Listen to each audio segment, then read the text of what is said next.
Hey everyone, I'm going to show you how I turn these green lentils into sprouts for salads and sandwiches.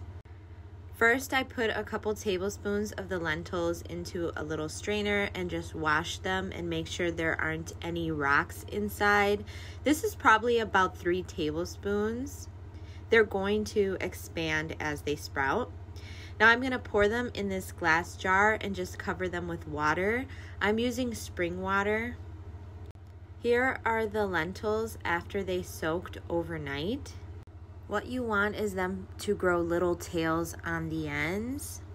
Now I'm going to rinse them off and put them back in the bowl and just spread them out and leave them on the counter overnight again. You're going to rinse them twice a day until the tails grow as long as you want them. Here are the sprouts after just one day. As you see, the tails are nice and long. What I'm gonna do now, and this is optional, is put them in my big window so that they can turn green. I've heard that this puts vitamin D into the lentils because of the sun. So I'm gonna do that and show you what they look like. Once again, this is optional.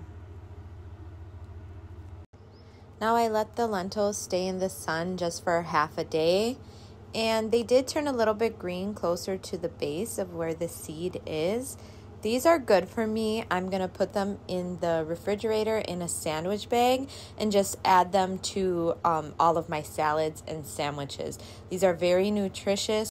Look up the benefits of sprouted seeds and follow me for more cool, healthy hacks.